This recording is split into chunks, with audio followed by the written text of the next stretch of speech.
Lydia Okeyo.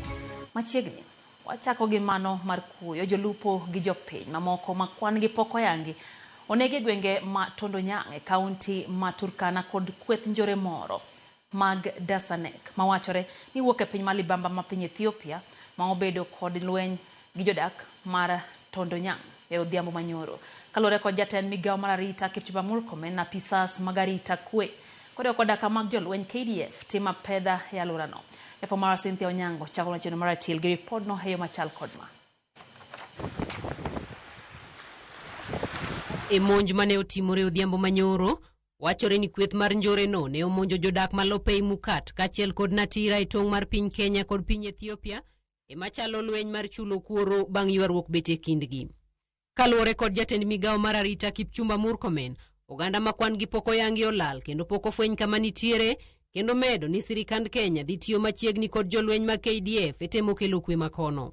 Tumekuwa na challenge jana kidogo pale border yetu na Ethiopia kwa sababu ya uhusiano ya ile community ya Dasnach na Turkana katika border yetu hapo, na kwa sababu ya hiyo kuna wananchi wetu kidogo wameumia, na tumekuwa the IG and our police have responded very well from yesterday up to now.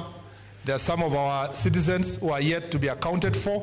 Owacho ni gitiyo machiegni kod jotelo mawuok e gwenge makono kachiel kod sirikand piny Ethiopia mar temo kelo kwe kod winjruok bang' monj makamano. Tunafanya kazi pamoja na serikali ya Ethiopia. Saa hizi mikutano inaendelea ya kuweza kushawishiana vile ya kusaidiana na nchi jirani kwa sababu ya border issues. Now we are working together with the Kenya Defence Forces because it's also an international issue to make sure that we resolve that issue.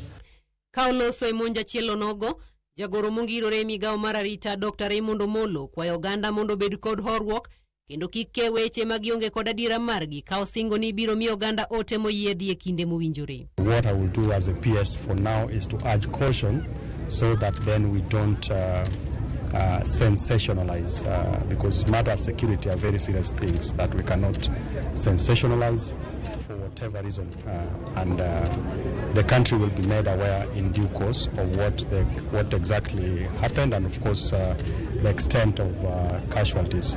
Jatend migawo mar arita Kipchumba Murkomen korka kore osingo ne jopiny arita makare kendo medo ni kaka sirikal gibiro keto kenge makare mar neno ni kwe oduogo e gwenge makono. There should be no cause for alarm. We will do what needs to be done to keep our people safe and to make sure that we restore law and order in our border between us and Ethiopia. Nyaka sani, arita ojiwe gwenge makono kod obila ka chenro bende dhi nyime mar yango gima ne okelo lweny kachiel kod oganda ma owito ngimagi kod mago ma oyudo hinyruok e kinde monj makamano. Cynthia Onyango, Ramogi TV. Rumbi mar lit